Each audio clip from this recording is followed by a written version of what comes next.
কিছু ব্যক্তিয়ে মোৰ পত্নীক টানি আনিছে, কিছু বিষয়ে মোক ব্যক্তিগতভাৱে আক্ৰমণ কৰিছে।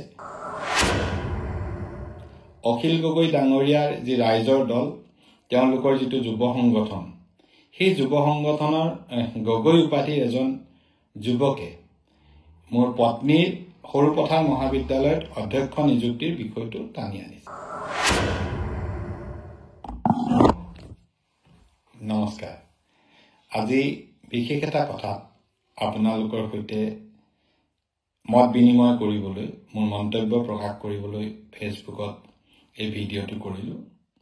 যোৱাকালি মই শ্ৰদ্ধেয়া গীতাশ্ৰী তামুলী বাইদেউৰ সম্পৰ্কত, তেখেতৰ ডিব্ৰুগড় ইউনিভাৰ্চিটি গ'ল্ড মেডেলিষ্ট, তেখেতৰ PhD MPhil বা তেখেতৰ হায়াৰ ছেকেণ্ডেৰী বিভাগ সম্পৰ্কত, পাছ কৰা কোৱালিফিকেশ্যন সম্পৰ্কত মই কেইটামান কথা উল্লেখ কৰিছিলোঁ। মই উল্লেখ কৰা কথাকেইটাৰ খণ্ডন কৰি কোনেও মূল বিষয়টোৰ ওপৰত এতিয়ালৈকে মন্তব্য দিয়া নাই। কোনেও কোৱা নাই যে মই কোৱা কথাকেইটা মিছা। কিন্তু তাৰ বিপৰীতে মই সামাজিক মাধ্যমত দেখিছোঁ এক মিশ্ৰিত প্ৰতিক্ৰিয়া সৃষ্টি হৈছে। কিছু ব্যক্তিয়ে মোক কৈছে যে আপুনি এনে বিষয়ত লাগি থাকিব নালাগে, আপোনাৰ নিজৰ কাম কৰি যাওক। কিছু বিষয়ে মোক ব্যক্তিগতভাৱে আক্ৰমণ কৰিছে। কিছু ব্যক্তিয়ে এইখিনি কৰাৰ উপৰিও মোৰ পত্নীক টানি আনিছে। বিশেষকৈ অখিল গগৈ ডাঙৰীয়াৰ যি ৰাইজৰ দল, তেওঁলোকৰ যিটো যুৱ সংগঠন, সেই যুৱ সংগঠনৰ গগৈ উপাধিৰ এজন যুৱকে মোৰ পত্নীৰ সৰুপথাৰ মহাবিদ্যালয়ত অধ্যক্ষ নিযুক্তিৰ বিষয়টো টানি আনিছে। তেওঁলোকে অভিযোগ কৰিছে যে সৰুপথাৰ মহাবিদ্যালয়ত কিছুদিনৰ বাবে ভাৰপ্ৰাপ্ত অধ্যক্ষ আছিল, যিটো কথা তেওঁলোকে এটা অভিযোগ হিচাপে দাঙি ধৰিছে। আজিৰ তাৰিখতো অসমত যদি চাই 50খনতকৈ অধিক মহাবিদ্যালয়ত মই জনাত স্থায়ী অধ্যক্ষ নাই, বৰঞ্চ ভাৰপ্ৰাপ্ত অধ্যক্ষই মহাবিদ্যালয় পৰিচালনা কৰি আছে। আমাৰ গোলাঘাটতে যদি আমি চাওঁ, বৰপথাৰ মহাবিদ্যালয়ত প্ৰায় 13-14 বছৰৰ পাছত স্থায়ী অধ্যক্ষ হৈছে। মৰঙী মহাবিদ্যালয়ত তেনেদৰে 13-14 বছৰ অধ্যক্ষ স্থায়ী নাই। ঠিক তেনেকৈ অসমৰ বিভিন্ন ঠাইত মহাবিদ্যালয় পৰিচালনা সমিতিসমূহে বা মহাবিদ্যালয়সমূহে ভাৰপ্ৰাপ্ত অধ্যক্ষৰ জৰিয়তে মহাবিদ্যালয়খন পৰিচালিত কৰি আহিছে। সৰুপথাৰ মহাবিদ্যালয় কিছু সময়ৰ কাৰণে ভাৰপ্ৰাপ্ত অধ্যক্ষ থকা বিষয়টো একো নতুনত্বৰ কথা নহয় বা সেইটোৰ লগত অন্যান্য কথাবিলাক জড়িত নহয়। দ্বিতীয়তে তেওঁলোকে অভিযোগ কৰিছে যে মোৰ পত্নীয়ে যেতিয়া প্ৰমোশ্যন পাইছিল, তেওঁ ফাইলটো ৰকেটৰ গতিত গৈছিল। মই জনাব বিচাৰোঁ, তেওঁলোকে দৰকাৰ হ'লে আহিলে প্ৰমাণ চাব। ডাইৰেক্টৰ হায়াৰ এডুকেশ্যনলৈ গ'লে তেওঁলোকে দেখিব যে মোৰ পত্নীৰ যিটো প্ৰমোশ্যনৰ ফাইল আছিল, প্ৰমোশ্যনৰ ফাইলটো এককভাৱে নাছিল। মই যিমান দূৰ জানো, প্ৰায় 100ৰ ওচৰা-ওচৰি কেণ্ডিডেটৰ যি প্ৰমোশ্যনৰ ফাইল, সেই ফাইল একেলগে পাছ হৈছিল। আৰু তাৰ বাবে তেওঁলোকে গুৱাহাটীত গৈ, সাধাৰণতে ইয়াত এবাৰ নিজৰ কলেজত ইণ্টাৰভিউ দিলে দ্বিতীয়বাৰ ইণ্টাৰভিউ দিয়াৰ প্ৰয়োজন নাথাকে।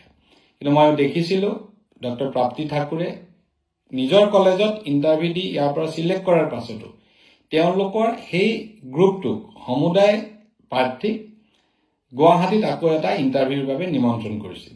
আৰু 2টা ইণ্টাৰভিউ দিয়াৰ পাছত তেওঁ এছ'চিয়েট প্ৰফেচাৰ হিচাপে নিৰ্বাচিত হৈছে। এইবিলাক কথাৰে মূল বিষয়টোৰ পৰা আঁতৰি থাকিবলৈ ভুৱা অভিযোগ উত্থাপন কৰা হৈছে। দ্বিতীয়তে, সৰুপথাৰ মহাবিদ্যালয় মইতো কেতিয়াও সভাপতি নাছিলোৱেই, যিটো তেওঁলোকে অভিযোগ কৰিছে তথ্যভিত্তিক নহয়। আৰু সভাপতিজন মই পাতি লৈছোঁ বুলি কৈছে পাছত। সভাপতিজন মই বিধায়ক হোৱাৰ পূৰ্বে সৰুপথাৰ মহাবিদ্যালয়ৰ পৰিচালনা সমিতিৰ সভাপতি হিচাপে দায়িত্ব গ্ৰহণ কৰিছে। গতিকে মোৰ ওপৰত উত্থাপিত, মোৰ পত্নীৰ ওপৰত উত্থাপিত অভিযোগসমূহ কেৱল যে ভিত্তিহীন এনেকুৱাই নহয়। এই অভিযোগসমূহ তেওঁলোকৰ প্ৰতিশোধ পৰায়ণ মনোবৃত্তিৰ পৰিচায়ক, তেওঁলোকৰ আনক আক্ৰমণ কৰি যি মানসিক আনন্দ লাভ কৰে, চেডিছ প্লিজাৰ যিটো কয়, সেই চেডিছ প্লিজাৰৰ পৰিচায়ক। আৰু তেওঁলোকে মূল বিষয়ৰ উত্তৰ নিদি এনেদৰে ব্যক্তিগতভাৱে আক্ৰমণ কৰিলে ভৱিষ্যতৰ দিনত স্বচ্ছ আৰু নিকা ব্যৱস্থাৰে চাকৰি পোৱা সকলো ব্যক্তিকে আক্ৰমণ কৰাৰ এটা ৰাস্তা মুকলি থাকিব। গতিকে এনে কথাৰ সম্পৰ্কত আমাৰ মতামত আমি ব্যক্ত কৰিলো। ভৱিষ্যতৰ দিনত তথ্যভিত্তিকভাৱে কিবা কথা কোনোবাই ক'লে সেই কথা আমি মানি ল'ব পাৰিম। মই বিশেষকৈ শুভাকাংক্ষীসকলক কৈছো, যিসকলে মোক এনে বিতৰ্কৰ পৰা দূৰত থাকিবলৈ পৰামৰ্শ দিছে। আমি যিহেতু এটা ৰাজনৈতিকভাৱে সক্ৰিয় মানুহ, আমি যিহেতু সামাজিকভাৱে সক্ৰিয় মানুহ, আমি কেতিয়াও এককভাৱে নিজৰ কথা চিন্তা কৰি ৰাজনীতি কৰিলে নহ'ব। আমি সন্মুখৰ পৰা বিষয়সমূহ উত্থাপন কৰাৰ প্ৰয়োজনীয়তা আছে। মই পূৰ্বতে কৈছো যে যিকেইটা বিষয় মই উত্থাপন কৰিছো সেই বিষয়কেইটা আজিও শুদ্ধ। যিকেইটা বিষয় মই উত্থাপন কৰিছো ভুল বুলি ক'ব পৰা কোনো ব্যক্তি নাই। সেই কথাকেইটা আপোনালোকেও ভুল বুলি ক'ব নোৱাৰে। তাৰ বিপৰীতে মোক ব্যক্তিগতভাৱে আক্ৰমণ কৰি মোৰ বিষয়ে কৈ বিষয়টো পাতলোৱা হৈছে। দ্বিতীয়তে এপেক্স বেংক ৰিলেটেড কিছুমান মন্তব্য তাৰ লগত দি দিয়া হৈছে। মই আপোনালোকক জনাব বিচাৰিছো যে এপেক্স বেংকত যিটো ৰাজেশ বাজাজে তাতে বেংকত কেলেংকাৰী কৰিছিল, তাৰ বাবে গোচৰটোৰ গোচৰীয়া সহি হিচাপে সহি ময়ে কৰিছিলো আৰু সেই গোচৰটো এতিয়া ইডিৰ হাতত আছে। গতিকে মই গোচৰ দিয়া মানুহটোক ওলোটাই মই জড়িত বুলি ক'ব বিচৰাটো হাস্যকৰ কথা। পুলিচকে যদি চুৰ ধৰিব বিচাৰে সেয়া একেবাৰে ভুল। তেওঁলোকে মূল অভিযুক্তৰ সম্পৰ্কত আজিলৈকে এজনেও মন্তব্য নকৰে। যিসকলে মোৰ বিৰুদ্ধে মন্তব্য কৰিছে তেওঁলোকে ৰাজেশ বাজাজ বা সেই সময়ৰ ব্ৰাঞ্চ মেনেজাৰক সুৰক্ষা দিবলৈ মাজে মাজে যত্ন কৰা দেখা গৈছে।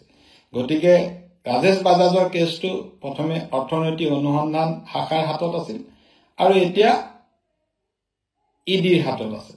আমি আশা কৰিছো এই বিষয়টোৰ পৰাও আমি সদুত্তৰ পাম আৰু বেংকে ন্যায় পাব, অসমৰ জনসাধাৰণে ন্যায় পাব। ধন্যবাদ।